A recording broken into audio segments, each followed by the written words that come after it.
This is Michelle McKenzie, and welcome to the WTF podcast, where we demystify entrepreneurship and the fog around funding. Shelley Omi Bell, aka Omi Bell, dabbled in all sorts of ventures, such as building a tent in her living room to rent on Airbnb, building furniture, owning a t-shirt company and a print shop before she started Black Girl Ventures, a social enterprise that creates access to social and financial capital for Black and brown women founders. Stick around to hear how this system disruptor moves ideas to profits while empowering people to live more authentically. Before we dive into this episode, have you been thinking about your next vacation yet? If you are seeking a high-quality private aviation firm that you can trust for your next business or personal trip, let the friendly and experienced team at Farrington Jets help you fly in style.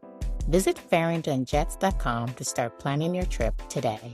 Use the link in the show notes for special offers. Named one of the top 100 powerful women in business by Entrepreneur Mag, and the Entrepreneur of the Year by Technically DC. She is among the nation's most sought-after inspirational speakers in the DC metro area, with features in Forbes, The Washington Business Journal, News One, People of Color in Tech, and Politico Live. Omi, welcome to the WTF podcast. Thank you for having me. I'm so excited to be here. I cannot wait to get into this conversation. I love that it's WTF. I saw that and I was like, yes, count me in. I figured you would. The first time I came across you was that speech of yours from Ringing the Bell on Wall Street. And it was so impactful. Before we get into what Black Girl Ventures is, tell me about what that moment meant to you. Oh, so Black Girl Ventures has a partnership with NASDAQ. I said this is what I wanted to do. This is one of the things that I wanted to do is ring the bell. And they were, we'll see. It's hard to get in. And I was like, okay, I'm doing it. Just let me know when, because we're going to make it happen. Our first really early conversations with them before we even solidified the partnership all the way. I'm big on manifesting things. I'm always manifesting something. I'm like, I'm going to do that. And then here we are. What it meant to have to do it, but what it also meant to have my daughter there who's 8. And there's a really lovely picture of us hugging at the podium. And I have a side-by-side on my Instagram at Omi Bell. I have like a picture of me holding her on my shoulder and cutting wood. One of my entrepreneur endeavors, I was building my own furniture. And on the other side, I have this awesome picture of us hugging at the NASDAQ podium. And it was like a real hug.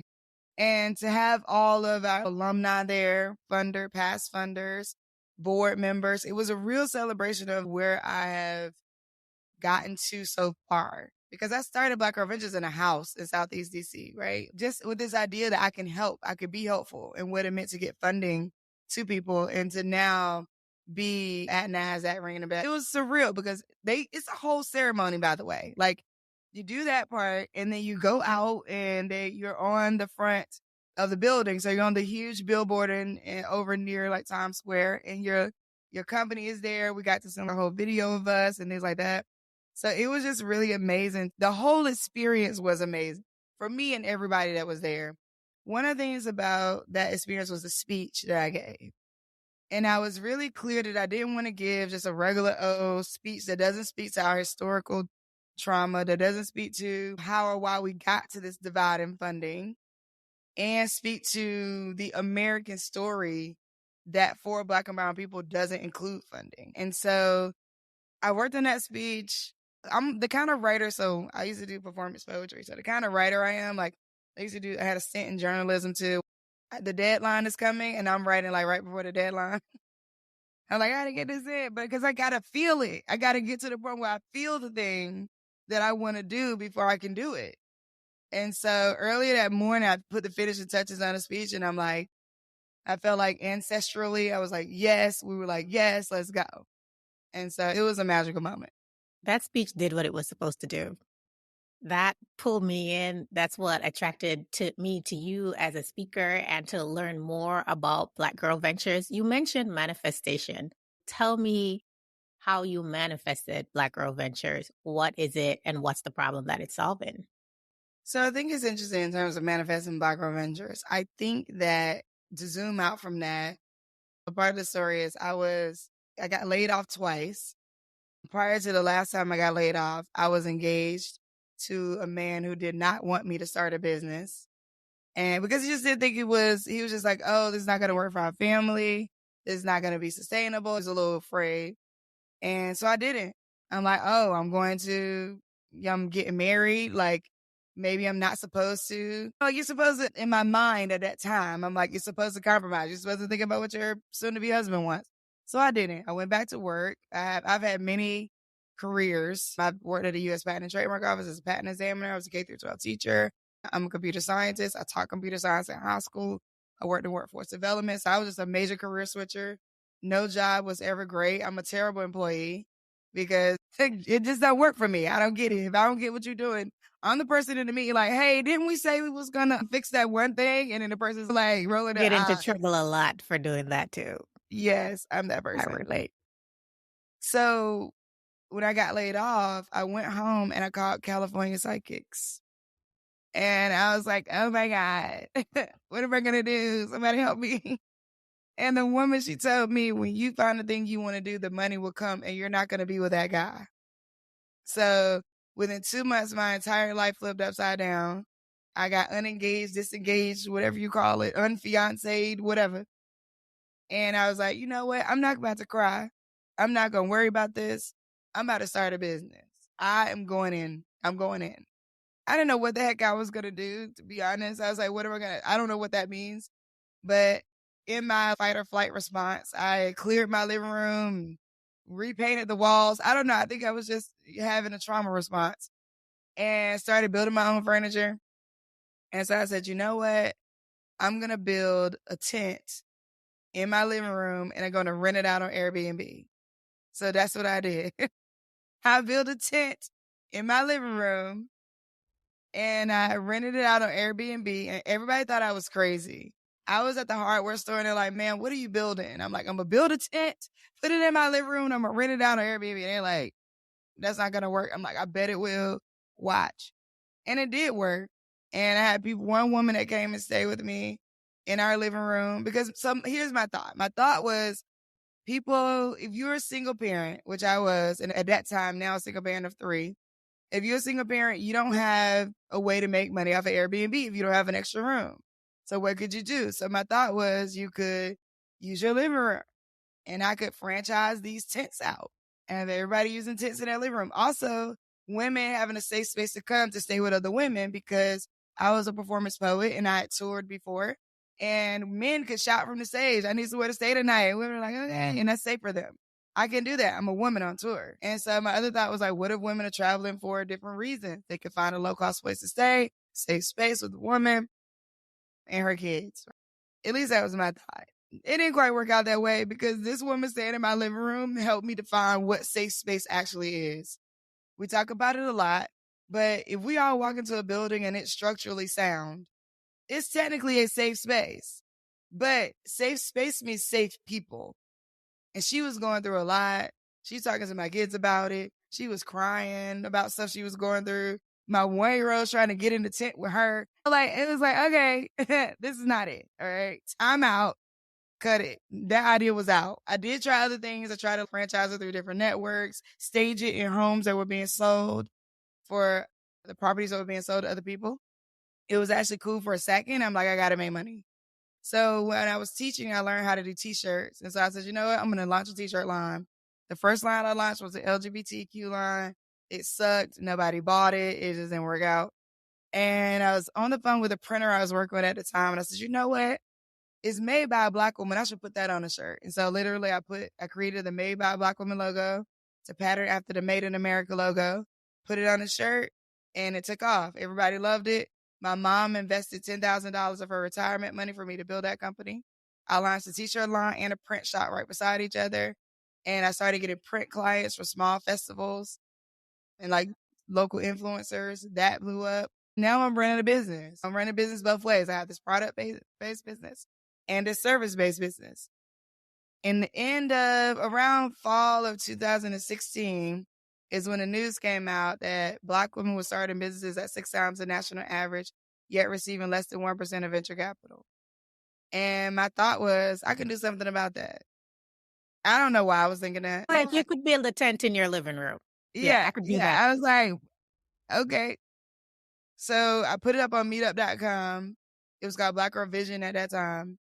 And a bunch of women showed up, 30 women. I cooked all the food myself. It was a brunch, which I vowed to never to do again. And thank God I haven't had to. And I charged an admission fee at the door.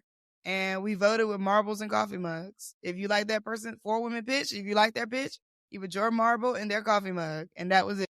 And I gave the money right back out to the woman who won in cash. I didn't really think too much about it. And I kept doing it. I started looking at different ways to build it, how we could just systematically.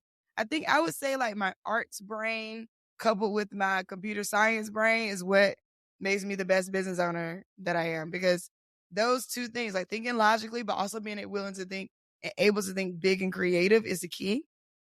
And I started looking at different places to host Black Girl Ventures. The pitch competition was our signature thing. That's what we got good at. And so now we are in year 7. We have 3 main programs. We have an Emerging Leaders program, which is efforts across a few different cities where we are teaching women not just to be business owners, but business leaders. We have a HBCU program that's focused on students 18 to 24, and it's an accelerator program. And then we still have the signature pitch competition. We funded about 450 women-owned companies. We have worked with large partners like Nike, PIMCO, PayPal, Johnny Walker Brands, Diageo, to make this happen. I've been speaking with Omi Bell, the founder of Black Girl Ventures, about how she manifested Black Girl Ventures, her various career paths before founding Black Girl Ventures, and how it's been going and what's up next, including her new book. Make sure you keep listening. That's a great story. I think it's also a testament to the multi-potentialites out there who are trying to figure out what to do with all of their interests. Like they can all come together to work in a beautiful way. And I think you just expressed that nicely. What should Black and Brown female founders who are listening to this podcast know about fundraising and entrepreneurship to help them avoid some of the struggles other women in that space haven't encountered? Yeah, What should they do differently? 1, wrap your head around you're going to have some struggles. I think that I want to set into place that building a business is not easy, but you can do. It's a new school. It's a version of school. You're going to be learning from yourself. You're going to be learning from every step that you take.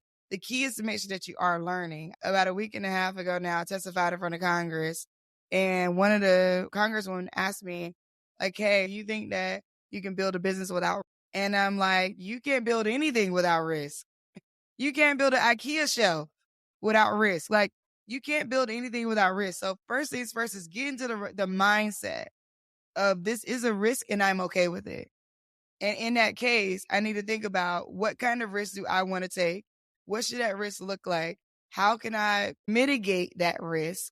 So I have a couple of friends that have been to like business school. They have the MBAs, and I'm like, hey, I'm thinking a lot about going, because I'm like, maybe I'm missing something as an entrepreneur.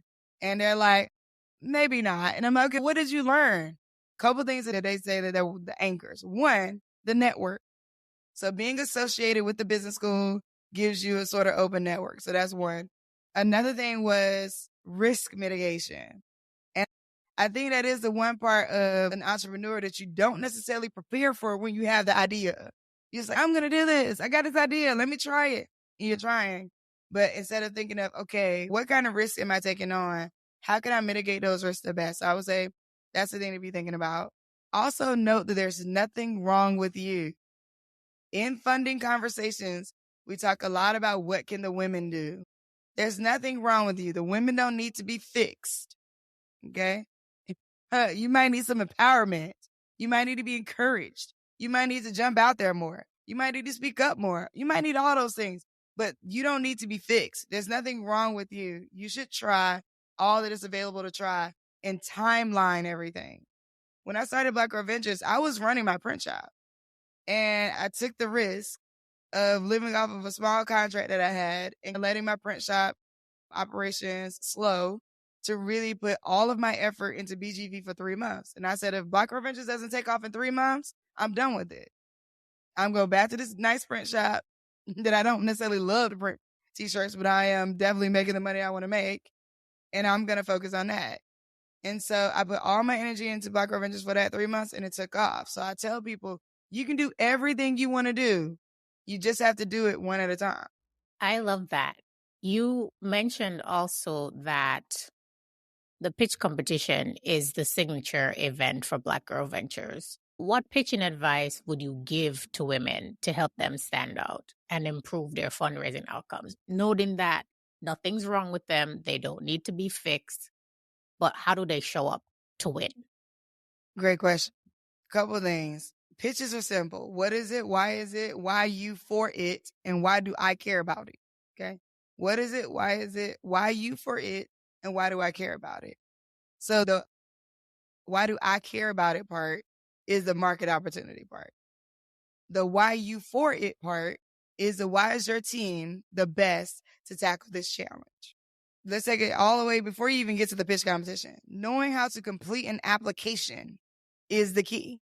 Because you have to apply for the competition and you're fumbling the application, you're not going to get in. One of the main reasons why people don't get into the BGV pitch is because they can't properly answer the question, what problem does your business seek to solve? Every business is solving a problem, somebody's problem. Else you're probably not going to make revenue, right? People are building doors. Doors need doorknob. You're a doorknob maker. Boom, you got the best doorknobs in the business. Okay, great. What are the number of doorknobs, people needing doorknobs available? That's the market opportunity. So know your numbers in terms of what's the revenue potential. Know that we know that you don't have it 100% all together and done, else you wouldn't need us. So don't think it has to be some level of perfection. It just has to be comprehensively talked about. So you can't give us one half and be like, look how great it is though. People like hair. Black people got hair. So why don't you get hair? Yeah. It's your responsibility to help me get it. You know what I mean? I might not get it right away. Or I may have I've heard so many pitches and reviews, so many applications that literally as soon as you start talking, I know whether or not you understand what you're doing. You don't know that's what I know because you're thinking I'm just putting on my best foot. I'm just telling you everything I need to tell you. And one of my first fundraising calls, I thought I had it all together. I'm like, I'm prepared. If they ask me why BGV, I know it. They ask me where BGV is operating, I know it. They ask me how many things BGV, what our impact can be, yada. What I wasn't prepared for was the question of, well, why are you talking to me? I'm not diversity and inclusion. We already got a white woman they didn't say white woman, I'll take that back. We already got a women's initiative that we're funding. And at the time, it was an all white women's initiative. And we already got an initiative that we're funding. I wasn't prepared to say why I was the absolute best. I wasn't prepared to say, I know you got this women's initiative that you're funding, but it is not representative of the local market in which you're operating. Here's how Black Girl Ventures brings that. Anytime you can work in the intersection of adding value by educating giving me an aha moment, you're more likely to get funding from me. But it's not you're not convincing me. That's not necessarily it. You are giving me an opportunity and you're adding value to my portfolio, right? So if I say I already funded one of those, then it's up to you to let me know, how are you different from what I'm already funding? Don't be afraid to answer questions about your revenue. Sometimes people have the perfect pitch. I pitched people and their pitch was amazing. I've coached people and their pitch was, but then the questions, that's where they died. They couldn't answer. They didn't want to answer questions about revenue because their revenue was low. If you have low revenue, then you talk about your potential and you talk about the amount of time that you've been in. That's how you get people to understand comprehensively. You understand how this business can grow. That's the point. If you have low revenue, don't be afraid of that. Just be able to comprehensively talk to them. What's different about people is their approach. So McDonald's and Wendy's and Burger King, they all do the same thing. Yet you'll ride down a long street and you'll see one of them 2 and 3 blocks away from each other. What's the difference? The difference is the story. The difference is the theme. The difference is the approach. And the only reason why I'm saying don't say that's why I'm here, because I've been in pitches where people literally do say, if somebody's like, hey, tell us a little bit more about whatever, we don't understand this part. I've heard women literally say, and men too, and it's not just a women thing. I've heard people literally say, that's why I'm here. If I had more funding from you, I could do da-da-da. That's not adding value. That is showing need, not opportunity. So what I want, the response to questions where you think to yourself, because anybody out there could be a question that you get where you think to yourself, I'm just going to say that's why I'm here. I don't know what that question might be, but in that moment, what you should do is comprehensively talk about your business, right? And talk about your vision for your business. So you want the response to that, you want to say something according to the market. Our view is if we can capture 1% of this market, we can actually reach this month-over-month revenue or this year-over-year revenue, which will then do X, Y, and Z for our business. You want everything that you're saying to not necessarily ever be like, unless they actually directly like why, you won't say I did or I am, other than you're talking about your team. You will say I was a doctor and that's how I know skincare. That's great, stuff like that. But just people get really offended by the questions they get asked. And that is where they get canceled out, because nobody wants to work with a person that's not coachable. And nobody wants to work with a person who is bringing to the table like this level of you should do this because, or sometimes a level of desperation that brings a certain attitude that shows a lack of mental wellness around you being able to take feedback. It's okay if you lack mental wellness. It's okay to figure out how you get help in that way. But when you bring it to the stage and you bring the attitude of, because it's great, of course me, or like, why not me? Or like that, and your way and tone would make people turn people off, unfortunately. No, I can see that. What would you say are the top 3 biggest mistakes? They might have been included in some of the ones that you just mentioned, but if you have to pick out the top 3, what would you say are the top 3 mistakes that you see people make that just, as you say, cancel them out? That's it for you. Yeah, not understanding your business model, not understanding your market size and opportunity and whether or not this can actually scale, and not knowing your numbers. So somebody asks you, okay, you're selling hot sauce. Okay, great. How much does it cost you to make this hot sauce? You need to know the cost of the bottle, the cost of the bottling, the cost of the sauce, the cost of the products you have to discard to create the sauce, the cost of the top, the cost of the shipping, the cost of the labeling. You need to know every bit of that, and you need to be able to say how you can create larger margins, lowering your production costs. So not being able to talk about revenue. Some people get real antsy. People want money, but get afraid to talk about it. Why is that? Historically, I just think that depending on your family dynamic, where you came from, how you grew up, a lot of times, and unfortunately, it is the case that in a Black community, in a heavily concentrated way, there is a lack of generational wealth and there's a lack of knowledge. So if there's a lack of generational wealth, then there's a lack of generational knowledge about wealth, right? And so therefore, it's just not a norm. It's just not a norm. I never knew how much my parents made growing up. I don't know how much they made. I might have maybe when we got older, but growing up as a kid, even into my teenage years, I don't know that the conversation was talking about like how much they make versus how much they spend. I know that we had what I would thought was nice things as a kid, but but that's not related to money. It's like we had, as a kid, like growing up. So at Black Girl Ventures, we have a part of one of our accelerators where we ask people about their money. And even the people who got good, like money kind of conversation growing up, something happens when they go to college. Like when they go off and leave the house and have to do it for themselves for the first time, or go to college and have to make these financial decisions. There's somewhere where we don't go back and talk to our parents about it because we want to kind of be on our own, or our parents don't have the advice we need. If you're a first generation college student or first generation out of the house. So I think there's just a lack of understanding across the board and a lack of access. And that lack of access breeds a lack of knowledge, which breeds a lack of proximity to wealth. I think this is a good segue into the question, what sets Black Girl Ventures apart from other programs that exist to support Black and Brown female founders? The community. So I really concentrated on Black Girl Ventures not being one to many, but being many to many. meaning that a lot of, and there's great organizations that do great work. So I don't want to put it in a like, this organization is not doing, this organization is doing. But I would just say that a lot of organizations focus on one-to-many connections, meaning we deliver to you. We're going to give you grants. We're going to give you a course. We're going to give you opportunity. We're going to give you resources. And we're saying it's community or nothing. So we're going to start you off, but actually the community is going to give you resources. The community is going to help you grow. You're like woman to woman, that the knowledge you get is greater than anything that BGV could ever provide. And we're so clear on that. And we don't falter on, hey, get the funding, get into the community. Now, I tell people that all the time, too. There's multiple places where, like, you want to be in that community. You want to get that proximity.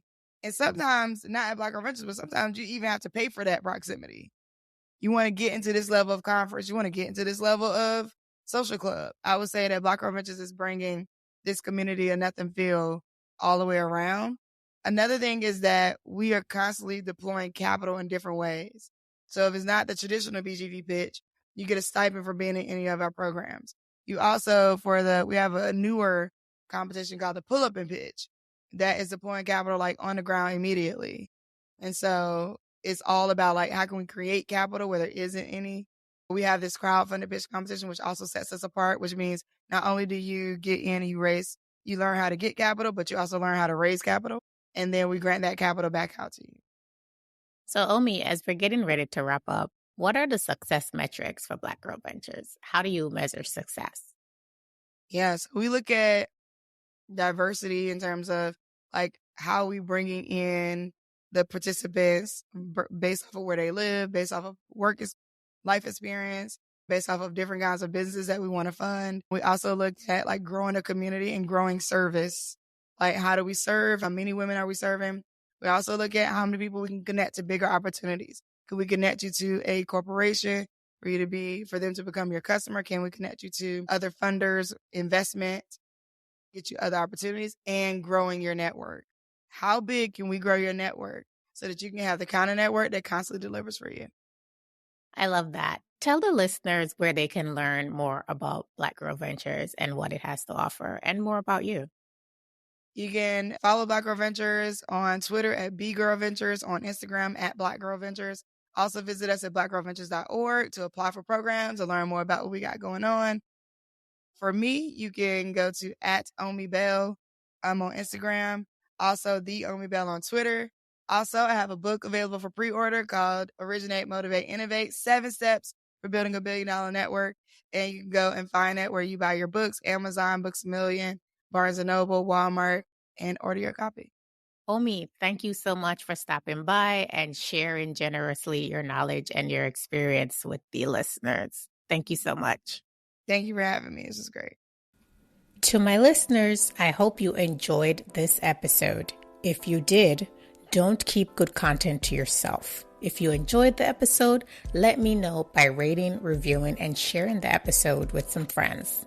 Subscribe to the podcast at its home on the Alive Podcast Network.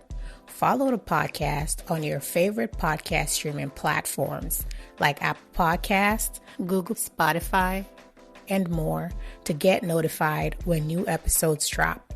To be a guest or sponsor the podcast, email where'sthefunding@gmail.com. Follow the podcast on Instagram at where'sthefunding_podcast, and follow me, your host, Michelle J. McKenzie, and the show page on LinkedIn. Join me next Friday for another episode.